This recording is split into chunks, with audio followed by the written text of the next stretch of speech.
So, hello and a very, very warm-hearted welcome, everybody. I'm Fran Rose Bullock, cancer survivor and founder of the Cancer Fitness Expert. And you are listening to the Thrive After Cancer pop-up podcast, where I'm joined by experts in recovery to bring you a wellness toolkit to support you in your cancer recovery journey. So, in today's episode, I'm joined by the lovely Sarah Newman, based in the UK. She is a cancer exercise specialist and founder of Get Me Back, where she says she's dedicated to empowering women to move through cancer. So, welcome, Sarah. Thank you for having me. Oh, it's a pleasure. And yeah, it's fantastic to have you here, to have this moment with you and our listeners. And so I'd like to ask you, first of all, can you give us a little bit of background on like your journey? Yeah, I know you've had a cancer journey yourself, and then yeah, how you then became to become a cancer exercise specialist. Yeah, of course. Hi everyone. Mhm. I am now 40 years old, but at age 34, I was partway through my second pregnancy and things weren't quite right. So eventually, after a number of visits to hospital and the antenatal department, they found a tumour on my cervix. So there was a pretty tough um, decision to make, shall we say, wasn't really a choice, as to whether or not to receive immediate curative treatment for what was then a very late stage one cancer, or to continue pregnancy and wait to receive that treatment. Mm. So emotionally was a completely crazy time. Being diagnosed with cancer is hard, is impossible in itself. And then having to deal with a pregnancy and actually what did become a loss of a child was really, really tough. So mentally, as well as physically, I was a bit of a shell, shall we say, by I don't know, 3 weeks into treatment. So baby was born, and literally the next week I started chemotherapy. And because of the nature of my cancer and where it was, the curative treatment is radiotherapy. It's a combination of chemo and radio together. But the radiotherapy I couldn't have started until my uterus was back to a normal size. So in the meantime, they were giving me chemotherapy. It was weekly and it was cumulative, as you know, and it started to make me feel pretty terrible. Mhm. Exercise was always a really big part of my life. It was something that helped control my mental health, that helped with my physical well-being, and I used to love to run. And so the first couple of weeks of chemo, I was determined every week to turn up to Park Run, which is a free worldwide now, isn't it? Run in local parks. And so I went and I walked. I ran a little bit that first week, but the second week it was definitely about walking. Mm. And it just made me feel so much more in control of my body and the horrible experience that I was going through. Unfortunately, after about 2 or 3 weeks, I started to feel quite poorly. I had an operation as well 4 weeks in. And so by that point, physically, I wasn't able to do a huge amount. I Mm. didn't know what I know now. So I thought that resting for me was going to be the best option because I felt so tired. My radiotherapy was added into the weekly chemotherapy. So literally every single day I was in hospital for, I think it was 25 weeks. And that was just in itself quite exhausting. I had a 2.5-year-old little boy at the time, and he was keeping me busy and getting me up every morning. So it kind of felt like I had a purpose. And I guess that was really helpful because I did find on the days that I got up, actually, I felt better. And I thought, oh, this is strange. And then some days I'd feel so bad I'd stay in bed. And definitely on those days, I had to stay in bed for longer. Anyway, time went on, treatment came to an end after 4 or 5 months, and I was literally a shell of a person. And I started to do some very gentle breath work. I found a love for yoga, which I hadn't done really before. And I started very slowly to build up my strength and fitness I was walking with friends. That was kind of the way that I'd meet somebody and catch up with them. We'd start on a short walk, and slowly those walks were increasing. And my yoga continued every other day, and it really, really helped with my body and my mind.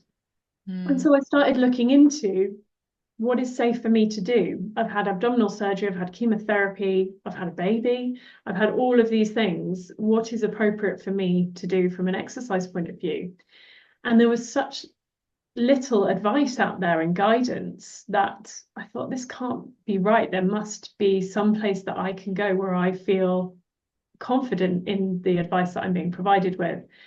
I decided a few months after my treatment had ended to join a class which I'd seen a few times, and it was for women who had just had babies or were having babies. I thought, actually, having had a gynecological cancer, that's probably the most appropriate place for me to be, but not when I'd been through baby loss. So it was kind of a real difficult situation to be in, is that I wanted this kind of expert advice, but the setting wasn't right. And Mm. so I looked up whether there was somebody that could help me. And I found actually that I could be that person. Mhm. And so I had worked in PR previously. I thought, I'm going to do this. I've got time off. I was granted maternity leave and obviously had no baby to look after. So the time was mine if I could manage to stay awake long enough to do it. So I studied and did my level 2, level 3, became a general PT with always the intention to take on this cancer qualification, which required a few more steps to get there. And I just wanted to be that person that people could go to provide the support that they needed at all stages of their treatment, because I saw the benefits that this exercise was having for me on my recovery. I know now, actually, if I'd gone and done a little bit more through my treatment, I might not have been quite the shell I was at the end. Mhm. And it gave me that sense of being away from hospital, because I was exercising outside every day. I was getting outside, Yep. and it gave me back control Mhm. from a situation that just felt like I had no control. You know, they were in control of my body, my treatment, what was happening to me. And I wanted to do something that made me feel a little bit back in that control. And so I took all of those qualifications, created this company, Get Me Back, because that's what exercise did for me, and launched, I think probably May the following year. I'd finished treatment in August, Mhm. and launched the business. Wow. And I was knackered. Oh my I loved goodness. it. Wow. Wow. Wow. Wow. I mean, so many like super interesting points. I mean, for one, obviously a really heartbreaking story and, to speak about it, it takes such bravery. So, just hats off to you. And I Thank you. think you like, you're a bit of the epitome of turning pain into purpose here, which is I can resonate with, I think, myself, not the same journey, but quite a similar one in that respect, and how healing it is, or how healing it can be for us as well, and how nourishing to sort of feel like we're helping other people with what we know now, Yeah. like you say. And yeah, just really inspiring. And I love the bit like you said. I mean, it's quite old school now to say go away and rest, but actually that still seems to be quite a lot of the talk from a lot of medical staff, and no fault of theirs, but they don't know, they're not trained in how to exercise after treatment.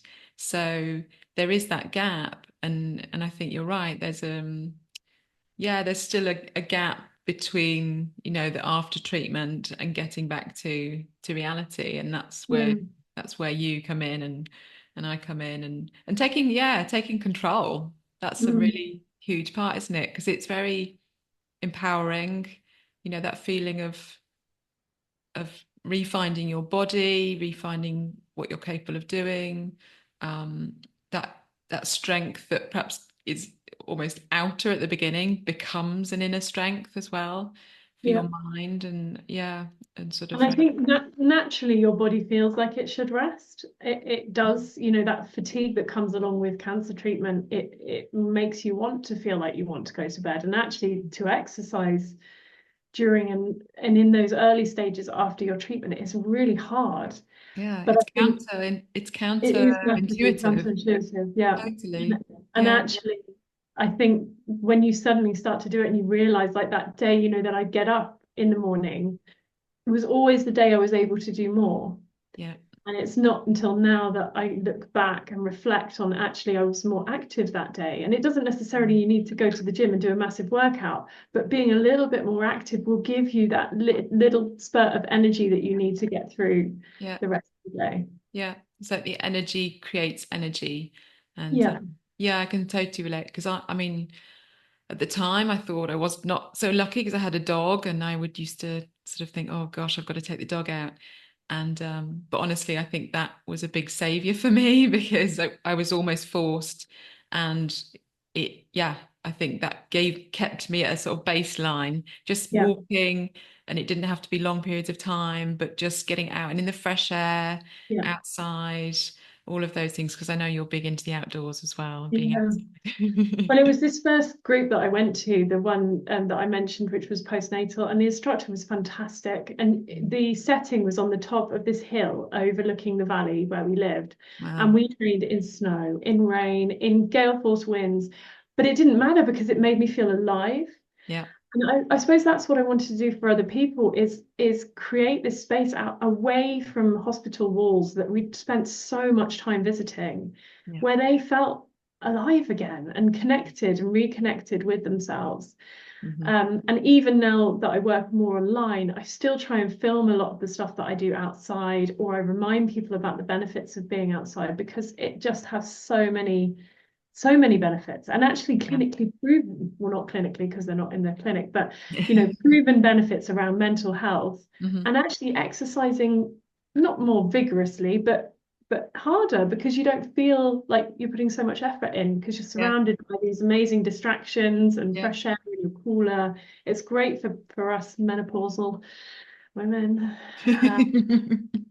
No, it's true. And there's also, many studies around even spending time around trees or Yeah, forests, things like that. It's scientifically proven now that yeah. there are real benefits for your health all round. So yeah, and it's fab that we don't have to go to a gym, we don't have to do something necessarily traditional. We can choose, like we can go dancing, we can do, like you say, yoga, we can do Pilates. There's so many things. And I think that's really important as well for people to perhaps use it as an opportunity sometimes as well to discover something new, Mhm. um, and something that they enjoy. You're not watching the clock because Yeah, I think exactly.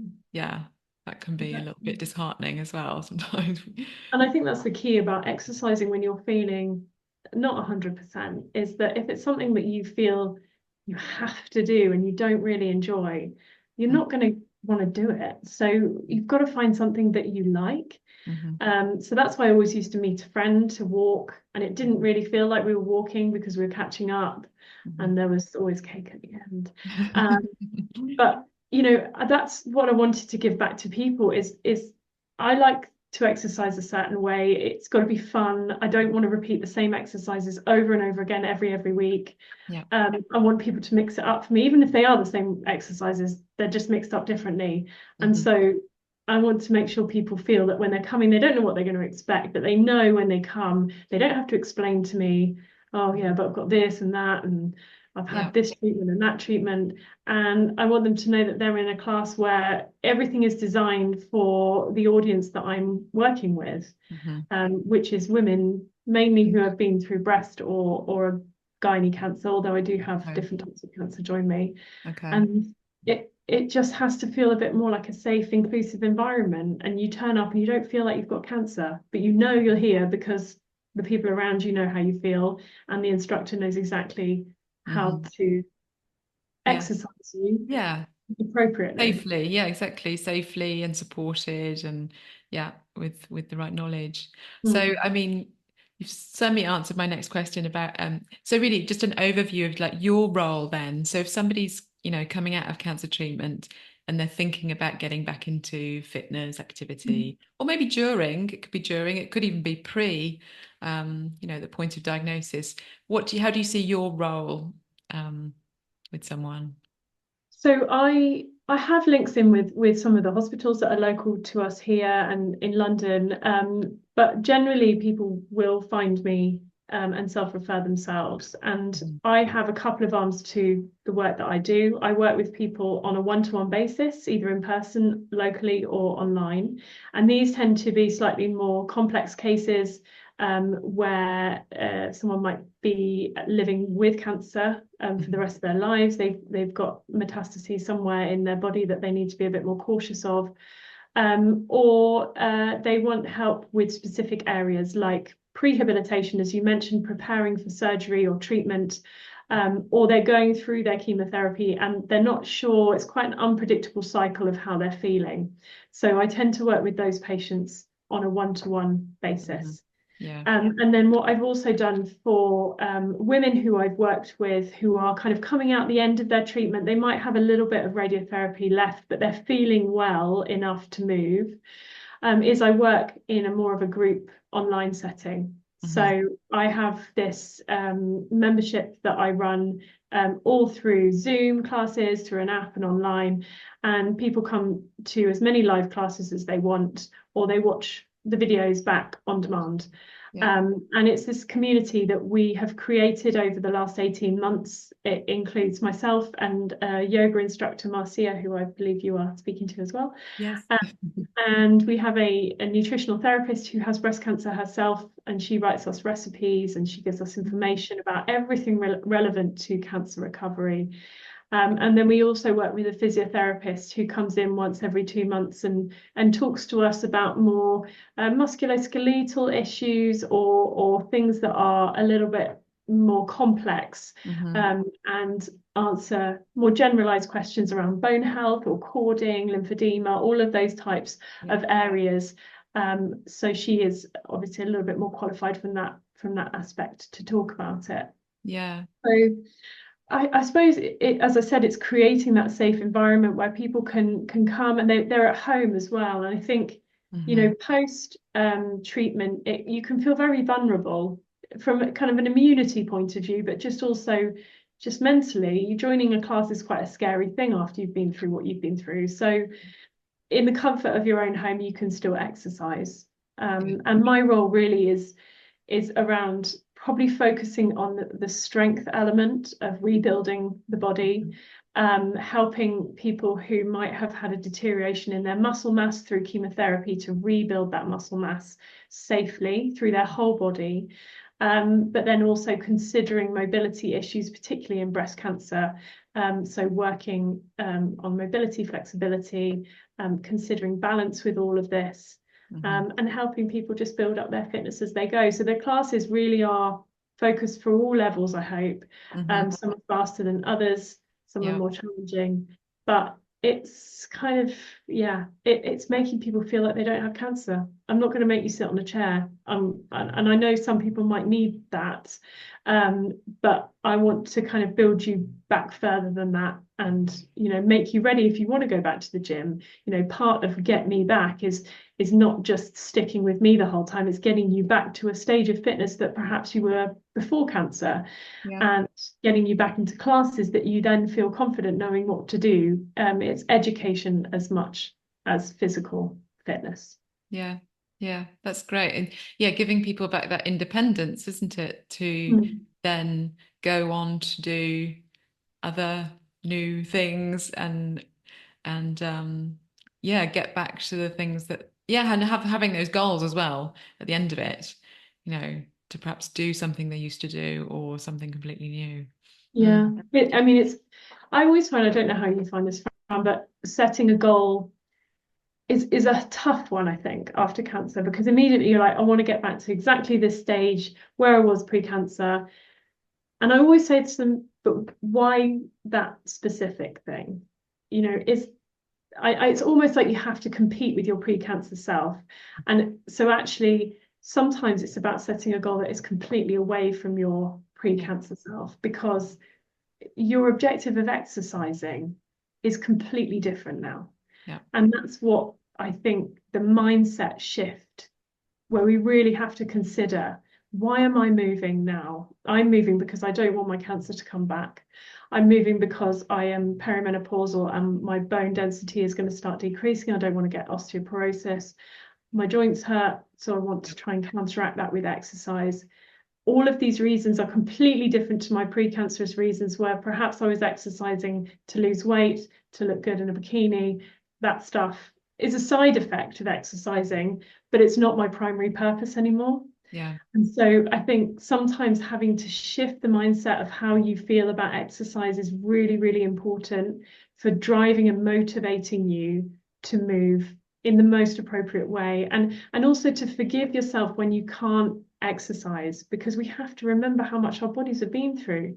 Mm-hmm. You know, however many rounds of chemo, radio, surgery, hormone treatment, it is never ending.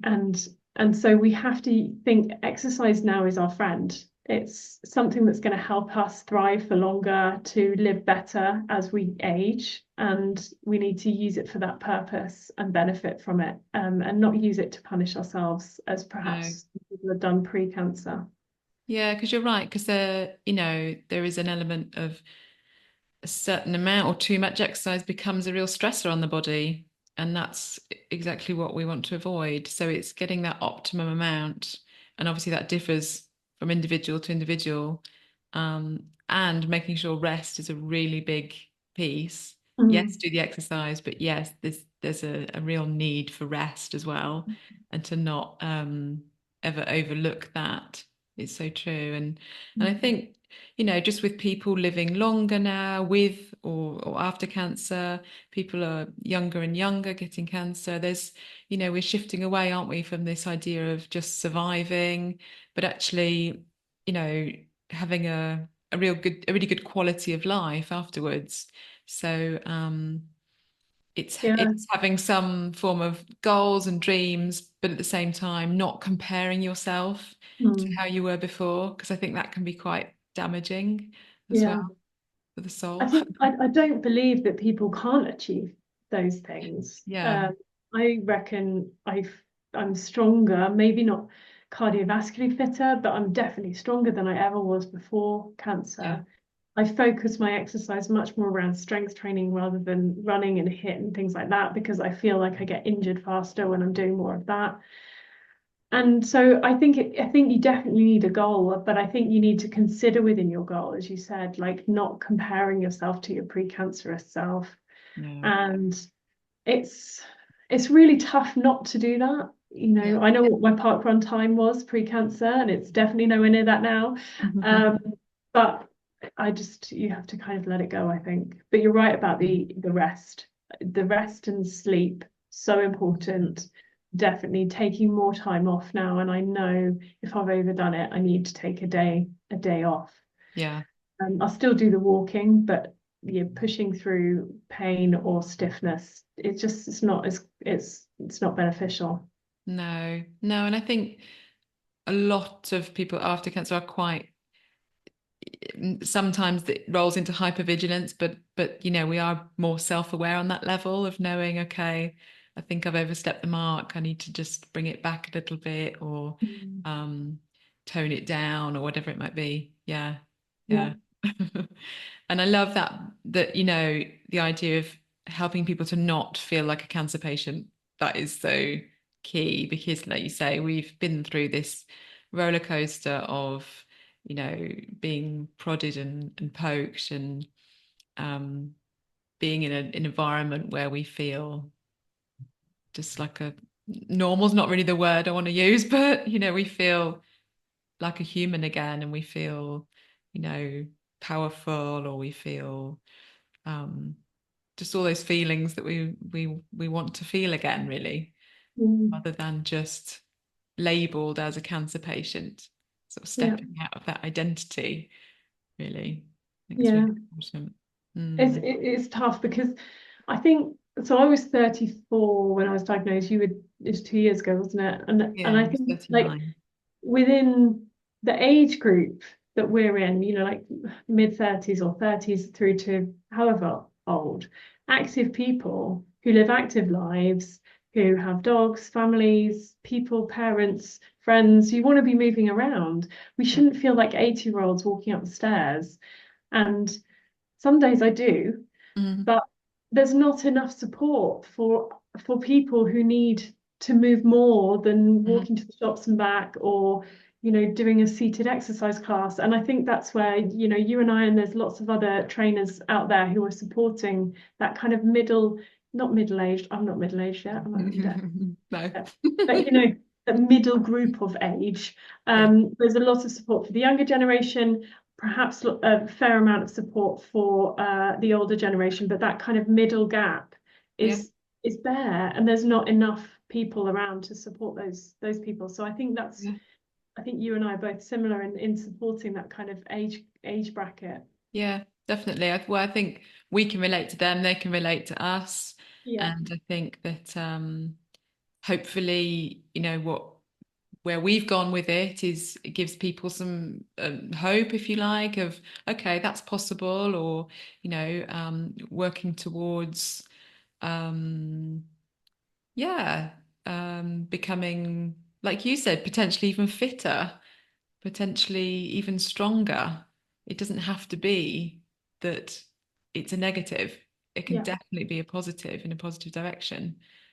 I Yeah, mean, I'd see the drive of these men and women is unbelievable. yeah, They will turn up, to every session with full 100% energy, and they might be feeling like rubbish, but they want to do it because it's their thing and they yeah. can do it. And I think our job is to support them to do as much as they can so that they feel like they've achieved, Hmm. and then they go away feeling empowered.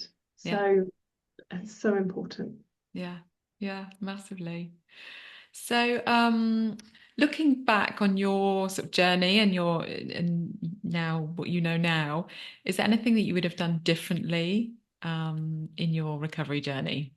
That's a great question. So pre-diagnosis, I was still running, even though I was kind of midway through pregnancy. I was determined I was going to stay fit. Hmm. So I suppose from a prehabilitation point of view, I was probably in a good place. So Hmm. I would make sure, even if you have 3 weeks from diagnosis to your first treatment, get as fit as you can because it will help you. Hmm.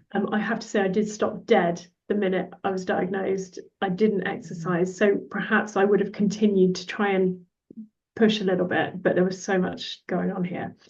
Um, the main thing I probably would have done is not being scared to kind of just push over that slight barrier that I hit when I walked out the door and I was like, no, I can't walk today. And actually, if I just walked for 10 minutes, I probably would have felt better. Yeah, And it's really difficult because you have to be the judge. Like, I can't tell how you're feeling and no one else can understand. And you have to almost read your body to know the dose of exercise that you need. And yeah, so I found, and I'm not sure if you found this, but during my treatment, I'd get to a point where I could feel like the brick wall, and it was almost like a meter away, and then suddenly it would smack me in the face. Okay, that's when I need to stop. So I always say to people, just if you're feeling the brick wall heading towards you, that's the time to end yeah, and to sit down and to refuel. So I suppose I would have walked more.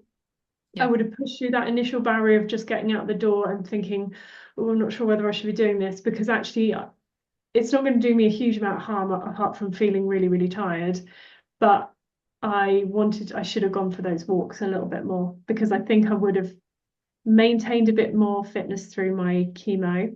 hmm, If I knew I could have done strength training, I probably would have done a little bit of body weight work, squats, lunges, maybe some wall presses for my arms, because that was the thing I noticed was this just like it just turned into wobble like almost immediately. And it wasn't like I just lay still the whole time. I was still using my arms. But the steroids and the chemo, they just yeah, mess with your muscles. yeah, And so I think to maintain as much as possible during treatment, I would have tried to do a little bit more if I'd known it would have been safe. Yeah. Because it's scary when you feel so awful and you think, naturally your body thinks, oh no, I need to go back to bed. But actually for cancer, it's a little bit different. If you don't tick any of the red flags around Yeah. fever, nausea, diarrhea, and just low platelets and elements like that. If you ever get refused treatment, don't go out and exercise. Yeah. So I think could have done more, Hmm. knowing what I know now. Yeah. But I definitely did the recovery thing right. I had to be patient and I hated it. I was so frustrated. I was like, yoga, God, I can't do yoga. But I Too remember slow. seeing, yeah, seeing the change. Like I went to this fitness class at the top of the hill and we did a bit of boxing at the beginning. And I started off and I was like, I can't even hold my arms up. And then eventually I was like, okay, I'll hold the pads. And it got to about like 2 minutes in, I was like, I can't do that anymore. And then I saw it week by week, I was able to do more, like hold the pads for someone else longer, box for a bit longer. And Mm. it's just that seeing that change. And Yeah. actually, what I try and advise some of my clients is keep a diary. Note down one thing each day that you found really hard, and then each week go back and look at how many of them you did or like how long you did it for.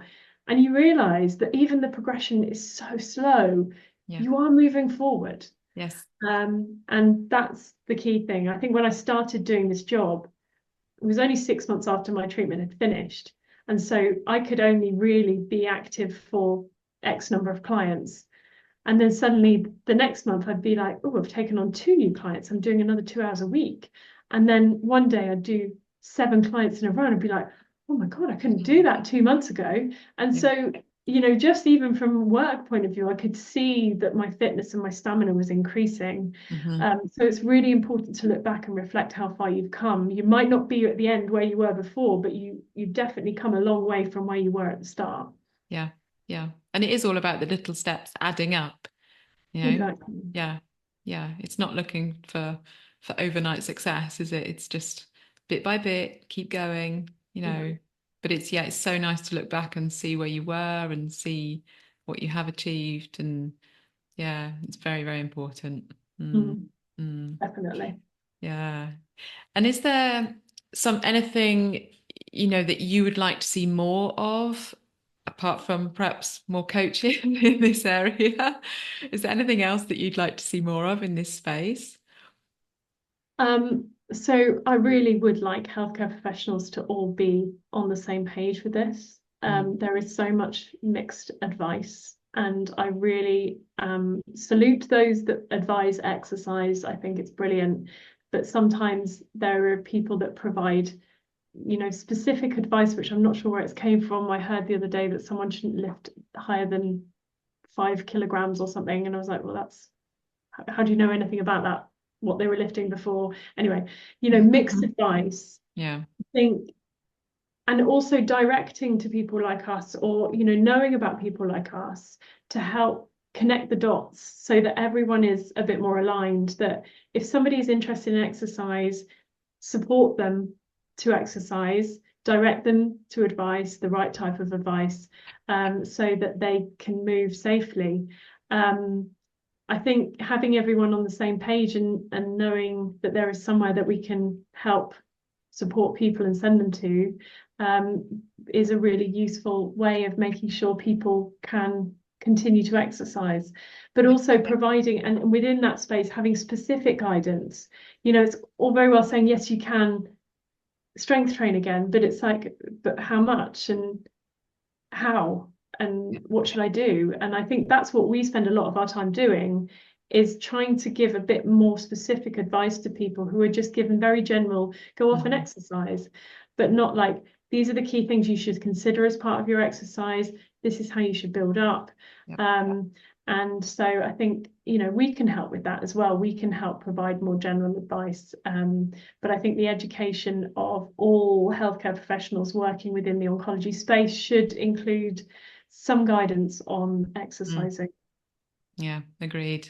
Agreed. It's still quite a mixed bag, of what yeah, depending on your doctor, Yeah, which isn't really the way it should be, especially with all the scientific evidence now of yeah, how, I mean, somebody said to me actually, if you could put exercise into a pill, and give it to people, I mean, everybody would be taking that pill. So it makes Exactly. sense that it's something that, regardless of cancer or no cancer, that we all do anyway. But especially, um, yeah, when we're feeling weaker and need to get back to living. Mm. Um, so, Sarah, where can our listeners find you if they want to get in touch? So my website is getmeback.uk, and I am at getmebackuk on Instagram and Facebook.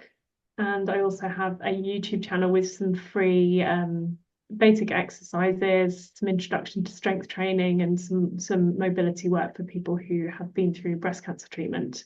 Mhm. So that's all the work that I do. That membership that I mentioned is all on the website. So if anyone's interested in trying out a free class, they are very welcome to Super. come along. Thank you so much. Amazing. I'm sure they'll be flocking. Well, thank you, Sarah. It's been a pleasure to have you on. Really, really interesting. And thank you, our listeners, as well. And please feel free to share this podcast with friends and loved ones. And come back and join me, Fran Rose Bullock, very soon for the next episode of Thrive After Cancer. Thank you. Thanks, Sarah, and see you soon. See you soon.